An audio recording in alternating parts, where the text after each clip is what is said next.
പ്രോട്ടീൻ്റെ intake daily ബേസിൽ വളരെ അത്യാവശ്യം തന്നെയാണ്. അത് നമ്മൾ സാധാരണക്കാരായ ആളുകൾക്ക് പോലും പ്രോട്ടീൻ ഡെയിലി ബേസിൽ ഇത്ര പെർസെൻറ്റേജ് ഇത്ര ഗ്രാംസ് നമ്മൾ ഡെയിലി റിക്വയർമെൻ്റ് ആയിട്ട് വേണം. നമുക്കിതിനൊരു സോഴ്സ് വേണം. അപ്പോൾ നാച്ചുറൽ സോഴ്സിൽ നിന്ന് നമുക്കെടുത്ത് കഴിക്കുന്നതോട് കൂടെ തന്നെ ഫോർ എക്സാമ്പിൾ ഇപ്പോൾ ഡെയിലി ബേസിൽ നമുക്ക് വേണ്ട ഒരു റിക്വയർമെൻറ്റ് ഇപ്പോൾ ഒരു 70 kg ബോഡി വെയ്റ്റുള്ള ഒരാളെ സംബന്ധിച്ചിടത്തോളം 70 × 0.8 grams ഓഫ് ബോഡി വെയ്റ്റ് ഇതാണ് ശരിക്കും ഡെയിലി ബേസിൽ വേണ്ട റിക്വയർമെൻറ്റ്. കുറേ കൂടി 40 എബോ ഒരു 40 വയസ്സെല്ലാം പിന്നിടുന്ന സമയത്ത് കുറച്ചുകൂടെ നമുക്ക് പ്രോട്ടീൻ്റെ ഇൻടേക്ക് കൂടുതലായിട്ട് എടുക്കുകയാണ് വേണ്ടത്. അപ്പോൾ 1.0 to 1.2 grams വരെ ശരിക്കും 40 കഴിഞ്ഞ ആളുകൾക്കൊക്കെ ആവശ്യം വരുന്നുണ്ട്.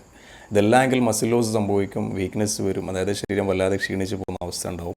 ശരിക്കും പ്രോട്ടീൻ ഇല്ലെങ്കിൽ നമ്മളില്ല. ഫോർ എക്സാമ്പിൾ പറയാം, ഒരു 2 എഗ്ഗ് കഴിച്ച് കഴിഞ്ഞാൽ ഒരു 12 grams പ്രോട്ടീൻ നമുക്ക് കിട്ടും.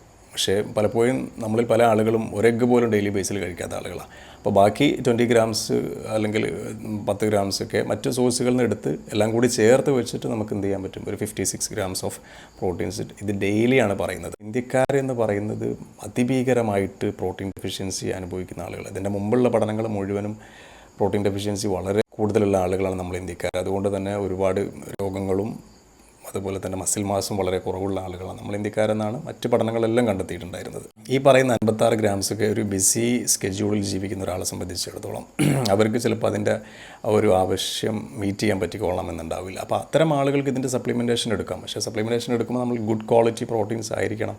ഒരു 5 കിലോ 2000 രൂപയ്ക്ക് കിട്ടുന്ന ഒരു പ്രോട്ടീൻ ഒരിക്കലും നമ്മൾ പോയി വാങ്ങിക്കാൻ പാടില്ല. അതിൻ്റെ ക്വാളിറ്റി ഉറപ്പ് വരുത്തണം. അങ്ങനെയുള്ള സാഹചര്യത്തിൽ നമുക്കത് കഴിക്കാം. കാരണം അതിൽ നിന്നൊരു 10 grams നമുക്ക് അഡീഷണൽ കിട്ടുന്നുണ്ടെങ്കിൽ അതെല്ലാം കൂടെ മീറ്റ് ചെയ്ത് നമുക്ക് എന്ത് ചെയ്യാൻ പറ്റും, ഈ പറയുന്ന ഗ്രാംസിൽ നമുക്ക് ഡെയിലി റിക്വയർമെൻറ്റിലേക്ക് നമുക്ക് എത്തും. ഞാൻ മുമ്പ് ഒരു വെയിറ്റ് ഗെയിനെ കുറിച്ചുള്ളൊരു വീഡിയോ ചെയ്ത സമയത്ത് ഏകദേശം ഒരു 1 മില്യൻ്റെ മുകളിൽ ആളുകൾ കണ്ടൊരു വീഡിയോ ആയിരുന്നു. അപ്പോൾ ആ സമയത്ത് ഒരു 1000കണക്കിന് കോളുകൾ എനിക്ക് ഈ കഴിഞ്ഞ ഒരു വർഷത്തിൻ്റെ അടുക്ക് വന്നിട്ടുണ്ടാവും. വെയിറ്റ് ഗെയിൻ സംബന്ധമായിട്ട് ഒരുപാട് സംശയങ്ങളും കാര്യങ്ങളൊക്കെ ക്ലിയർ ചെയ്യാൻ വേണ്ടി. അപ്പോൾ അവർക്കൊക്കെ ഞാൻ സജസ്റ്റ് ചെയ്യാറുള്ളതും അവർക്ക് ഒരുപാട് പേർക്ക് റെക്കമെൻഡ് ചെയ്തിട്ടുള്ളതുമായിട്ടുള്ളൊരു പ്രോട്ടീനായിരുന്നു എലമെൻസിൻ്റെ ഈ ഒരു പ്രോട്ടീൻ പൗഡർ എന്ന് പറയുന്നത്. ഇതിൽ 0 ഷുഗറാണ്.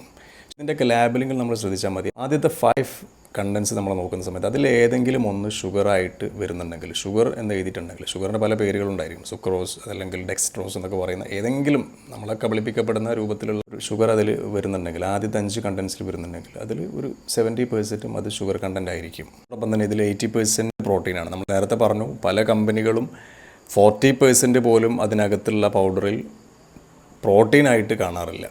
മറ്റ് പല ഇൻഗ്രീഡിയൻസും ചേർത്തിട്ടാണ് അവർ ഈ പറയുന്ന പ്രോട്ടീൻ പൗഡർ എന്ന് പറയുന്നത്. പക്ഷേ ഇതിൽ 80% പ്രോട്ടീൻ തന്നെയാണ്. ഓരോ സ്കൂപ്പിലും നമുക്ക് കിട്ടുന്നത് 10 grams ആണ്. അപ്പോൾ നേരത്തെ പറഞ്ഞിട്ടുള്ളത് പോലെ നാച്ചുറൽ ഫുഡ് സോഴ്സിൽ നിന്ന് നമ്മൾ പ്രോട്ടീൻ എടുത്ത് അതിൻ്റെ പുറമെ നമുക്ക് എക്സ്ട്രാ സപ്ലിമെൻറ്റേഷൻ ആവശ്യമുള്ള ആളുകൾക്ക് ഒരു 10 gram ഇതിൽ നിന്ന് കൂടെ എടുത്തിട്ട് നമുക്ക് ആവശ്യം വേണ്ട ഡെയിലി റിക്വയർമെൻറ്റ് നമുക്ക് കംപ്ലീറ്റ് ചെയ്യാൻ പറ്റും.